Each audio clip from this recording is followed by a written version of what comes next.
Let's bring on Trey Wingo. Hey, guys. How are you doing?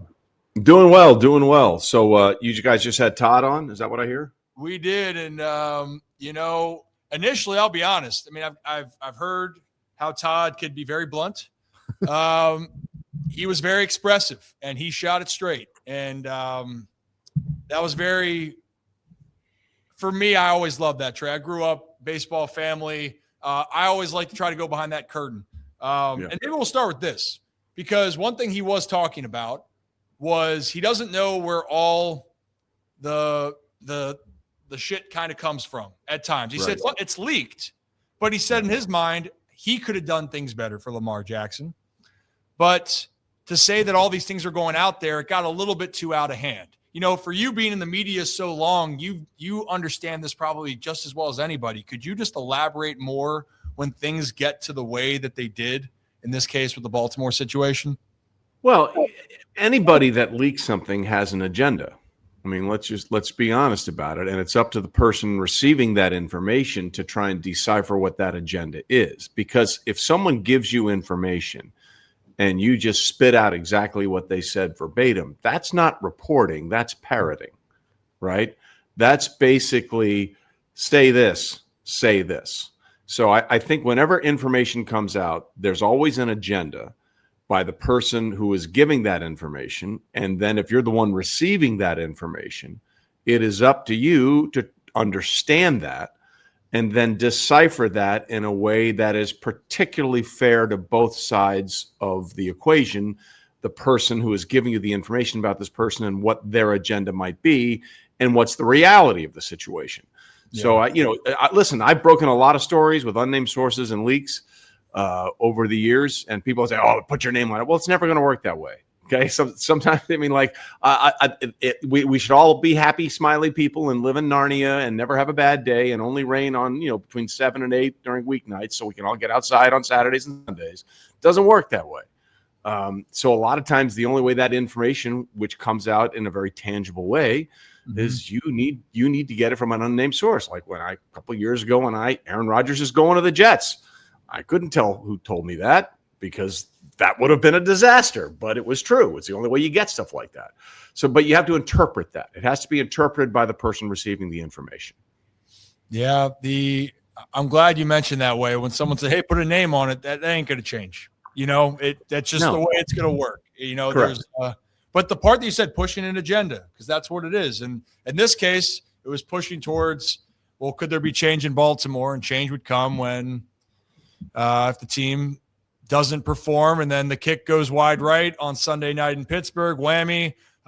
Conversations are had in Baltimore, and breaking news when we were supposed to speak, I think, on Tuesday night. It happens. I mean, what's something, Trey, through this whole process, because I keep seeing some even reporters go, "Oh, you have no idea what's going on behind the scenes. Coaches that are still hired could be in trouble. Owners are checking in." Could you even elaborate more on all of those inner workings of the NFL and all the years you've covered the sport?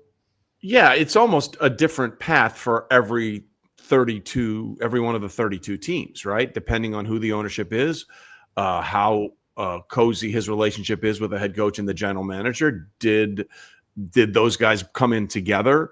There's a million things. And I put out there something on the Straight Facts Only podcast before that Ravens-Steelers game. I mean, so many things were on the line. Was it Mike Tomlin's last game if he loses? Was it Aaron Rodgers' last game? And I mentioned, would it be John Harbaugh's? And look, I want to be clear. John's an amazing coach. And I think one of the reasons Miami fired Mike McDaniel, no matter what Jeff Darlington is reporting and what they're telling him, is that they're like, "Oh, we might have a chance to get John Harbaugh."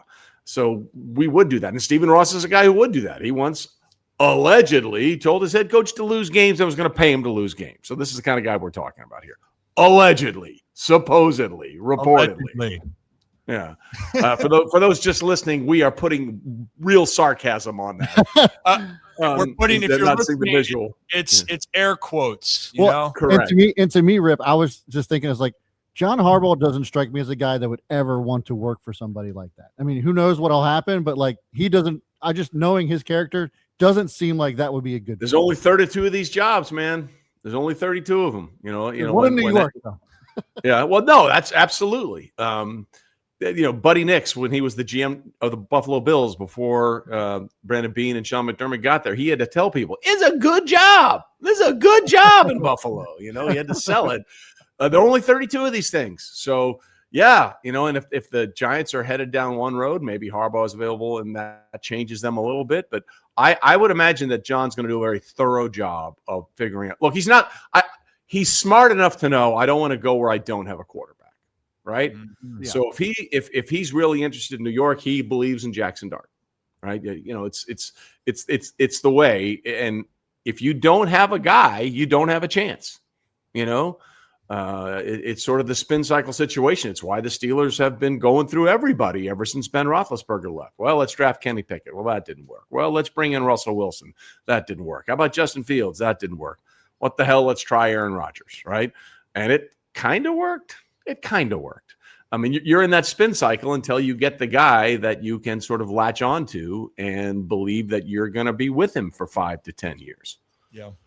I mean, really, if we think about this from the Baltimore Ravens standpoint, because this is the national story right now. We're talking the playoffs are about to start, and yet everyone's looking at who's safe as a head coach. Where could John Harbaugh go? That is the story right now. It's the national story. But to your point of all of this, the Baltimore Ravens and winning with the quarterback, the first year John Harbaugh started his career, his 18-year run in Baltimore, Joe Flacco came to Baltimore and he became franchise quarterback. Then we flash forward 2018, and Lamar Jackson is drafted last pick in the first round. Some struggle in 2018. Harbaugh could be on the out.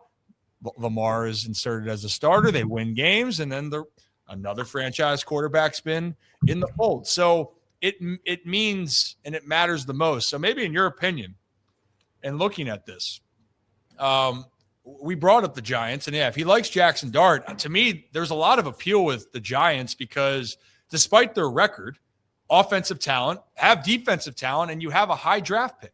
So there is some excitement now. People are wondering, is the GM that's being kept, is he the right person for it? Are you going to mesh with him? I'm not expert on that situation, but is New York one of the ones you think he would like? And if it's not New York, what are a couple spots maybe you're keeping an eye on? Look, I think New York is very appealing to John on a lot of levels. But I will say this, and it's important that you brought that up in the way you framed that. Franchise quarterback came with the last pick in the first round. Remember, the Ravens had another pick in the first round, and it was Hayden Hurst, the tight end.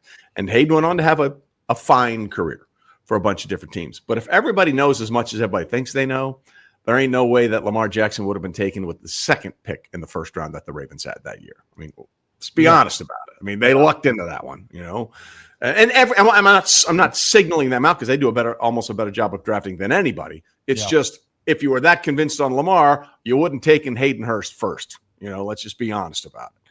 So nobody knows anything, as Al Michaels likes to say all the time. It has to be a place where he feels comfortable, where he feels stability, where he feels like he can work with that general manager the way he worked with Ozzie and then Eric DaCosta. But again, it has to be a quarterback. I don't know what his interest in Tua Tagovailoa is. I don't know how he feels about that. It has to be a place where the thing that John has a little flexibility with, unlike, say, the Robert Salehs of the world, like Robert, if he's going to get a head coach, he's got to get it right the next time. Yeah. Because I've heard people tying him to the Raiders. I would wish nothing worse than that for Robert Saleh. His two head coaching opportunities are going to be with the Jets and the Raiders. You might as well just say, never going to happen, never going to win.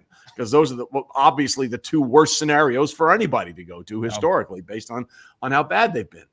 John has something that a lot of those candidates don't. He has street cred. He's made it work. Now, you could make, and I made this point, for as long as he's been there and as good as it has been at times, not a lot of postseason success since Super Bowl 47, if we're just being honest about it. They won a game last year and then, lost in the snow in Buffalo, had home field advantage the year before, won a game, and then they decided to stop running the ball in the second half against the Chiefs, lost that championship game at home. So John has been a model of consistency. They've been consistent winners. But if we're really critically looking at what matters most, and that's postseason success, there hasn't been a lot since Super Bowl 47. Mm-hmm. I mean, there hasn't been that's the part that has led to this decision, right? And I would argue in this case, if Baltimore wins in Buffalo last year, they come back and they win the snow and they go to Kansas City and lose a heartbreaker, I still think John Harbaugh is the coach this year. I think if the Ravens go to the Super Bowl in 2023 and they still lost, but they got there, I agree. I think John Harbaugh is still the head coach of the Baltimore Ravens like that. So it's a fine line here, but people are going to look at that. The reason why people are on Mike Tomlin and the Steelers, talk about a team in the playoffs. It's been 10 years, I believe, since the Steelers have won it. Yeah. They have not won a playoff game since Patrick Mahomes became an NFL player. That's okay. Let's put it that way. They have not. Their last playoff win was after the 2016 season in January of 2017 against, ironically, since I brought up that example, the Chiefs. Yeah. And since then, I think they've lost 7 straight, and each one of those games has been by 21 points or more. So it's been bad, and that's why I put out there before that game on the Straight Facts Only podcast. Somebody's probably losing their job, the loser of this game, whether it's Mike Tomlin or whether it's John Harbaugh. And, the only tenured coach longer than John Harbaugh was Mike Tomlin. Steelers don't like to make changes. My favorite football/non-football stat, since 1970, we've had 6 popes and 3 Steelers head coaches. I mean, that's, they don't make a lot of change in Pittsburgh. Hey, Trey, they don't make a lot of change. You're dropping all these facts. So I want to continue this conversation real quickly, but for straight facts, literally this is what you do. And so for people that want to know where this is, you're on YouTube. Where else can people find you for that? Yeah, it's on my YouTube channel, and we put a lot of the stuff on my Instagram feed. So at Trey.Wingo and at Trey Wingo on YouTube. And we've also got our new Trey Wingo Golf YouTube page. But the whole idea of the football content for us, and I appreciate you bringing that up, is I don't care about your feelings. I don't really care about your opinions. I want to try and interpret things through data and information, right? That's the whole, if you want to scream about something you feel about, God bless you. There are a million places, including my former employer, where you can have that ad nauseum. I am not interested. It does not do anything for me. So, we started to give people some sort of context here. The first episode we ran this year, we said, be wary of Saquon Barkley, because I did the data. He's the 9th 2,000-yard rusher. The previous 8 all had significant drop-offs after that 2,000-yard season. And most notably, the drop-off was about a yard to a yard and a half per carry after a 2,000-yard season. And why is that significant? That tells you you're not getting the home run plays. You're not getting the 50, 60, 70-yard runs that we saw Saquon do in 2024 all over the place. Every one of those backs had a significant drop-off. And look what happened this year for Saquon Barkley. And also, he was the first 2,000-yard rusher to make the playoffs and then go to the Super Bowl and win the Super Bowl. So it's the wear and tear of a 2,000-yard season plus the extra 3 games that he had to play. It's just data that's telling you that. So that's what we try and do on the football side of Straight Facts. We try and interpret the data and give you an explanation as to why things are going to happen or why they happen the way they did. See, I think that's a great – hey, you explained it the best. That's why I wanted you to speak on that. Zach, you got a quick question for Trey? Yeah, quick question, Trey. So – obviously, the Ravens, I think, pretty well known is the top spot if you're looking at head coach vacancies for the most talent there. But do you think that – what is your opinion on the pressure of a coach to come in and perform right away? Because we just talked about John Harbaugh's downfalls in the postseason. Do you think it's something where – and when a guy comes in, there's going to be this added pressure of, hey, maybe in other situations you can have a year or 2 of building a culture and stuff, but you come to Baltimore, the expectation is going to be to win pretty much right away. Well, there's going to be pressure anywhere. I mean, let's just be honest about that, because people. I mean, Raheem Morris just got fired for 2 years in Atlanta. I can't believe someone said, I wonder if Baltimore would be interested. And I'm like, that would be a hard sell in Baltimore if you wanted to try and bring in Raheem Morris, based on the success that John has had and the success that Raheem really hasn't. I mean, I think there's a lot of pressure with the job because of the standard that John set. Bill Cowher said it best years ago. He said, he was in Pittsburgh for 12, 13, 14 years, something like that. And he even admitted, sometimes after 10 years, the message just gets stale. And no matter what Todd says, and I believe he believes what he said, sometimes change for change's sake is a good thing, especially if you have a Lamar Jackson, a two-time MVP, who hasn't had a ton of success in the postseason. You have to try and capitalize on these things. Like we talked about with the Steelers, they're in that spin cycle of quarterbacks because they don't have a dude. If you have a dude, you've got to maximize your potential and maximize your window. That's why, to me, there's no quarterback that has more pressure on him in this postseason than Josh Allen. Look at the AFC quarterbacks. You have 41-year-old Aaron Rodgers, Bo Nix, who hasn't won a playoff game, Drake May, who hasn't won a playoff game, Justin Herbert, who hasn't won a playoff game, Trevor Lawrence, who's won a playoff game, CJ Stroud, who's won one or two playoff games. It's not a lot of things. Nobody has more on their resume than Josh, and the boogeyman's out. They've lost 4 straight to the Chiefs and Patrick Mahomes. Lamar Jackson's not there. Joe Burrow's not there. There's a lot of pressure on Buffalo to get this thing done because the way Drake May has played, that team looks pretty good. And, this run that the Bills have had before this past season owning that AFC East, I don't know if that's going to continue with the way the Patriots are playing and what Sean and Bo Nix are doing in Denver. They're going to be around. What Liam Cohen and the Trevor have done, looks like they're going to be around for a while. There's a ton of pressure on Josh Allen in Buffalo to finally get some results this postseason. There is. Some would say this is the year. Not that. Yeah. Well, it better be. Yeah, I mean, not to go on the road for each game, but as far as the landscape, this is the year. And I played this game with the rest of the crew in here with Brad and Zach. I said, Trey, hey, who's your favorite? And if you gave there is none. There is no favorite. You could tell me any team in the AFC. You could make your case, and I'd say, okay, great. Yeah, I mean, politely, the Panthers. Best of luck to you. But I think of the 13 out of the 14 teams in the postseason, you could conceivably say, logically, I could see how this might work out for them. Yeah.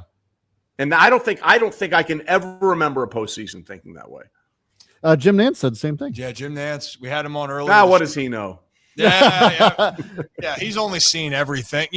I even asked him. I said, "Do you ever surprised?" He's like, "Well, this year, I'm surprised. Yeah. He said, never seen anything like it." So maybe to kind of wrap it up here, Trey, because the Ravens and all the coach and whatnot. Who knows? They're gonna interview everybody. They're going to be the Ravens. They're going to be diligent. It's going to be time. So it's really, I don't even know if it's worth asking who should be the coach, because I think there's so many options, right? I do think it'd be a first-year coach in my mind, or do you think that they would go back to the well with a solid, or would Robert Saleh fit, or are you thinking it's like a John Harbaugh-esque where they pick somebody that's brand new into the head coaching world? I think they have to find a mesh point. And look, I don't know what the situation is with the staff or anything like that. I'm assuming that whoever comes in is going to be able to pick his own staff. Sometimes that's the case. Sometimes that's not. Sometimes owners oversee that to the detriment of their coaches. Sometimes, I'm of the opinion, if you're going to hire a coach, you better empower a coach, right? I think the worst scenario is for a head coach to be hired, but then the GM or the owner say, okay, but these guys have to stay. I don't think that works. No, for the most part.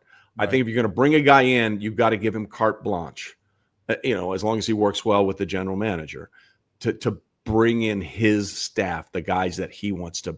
When someone is forced on you or is kept because someone higher than you is telling you that guy needs to be kept, I think that creates problems right away. So whoever comes in, I hope that Steve Bisciotti gives them the power to do what you hired them to do, because you see that in Dallas, you see that sometimes in Miami and other organizations. It just doesn't work. You have to, when you're going to bring somebody in, whether it's a fresh face or somebody else who's been around before, let them do the thing you hired them to do. Otherwise, you're creating a problem that wasn't there before you fired the last guy. To give your team or give your new coach the best chance, he's got to do it the way that he envisions, obviously, the ownership and how they want to create the building that they want. Sure, Steve Bisciotti, play like a Raven, the mantra throughout Baltimore. Yep. Keep to that, but whoever you hire, he's got to feel like he's able to do what he needs to do to give him the best opportunity to get Lamar Jackson, the Baltimore Ravens, over the hump. Well, Trey, before I get you out of here, I grew up in the baseball family. So for me, like, I was going back to like minor league stories because everyone always had them, or the early days of a career.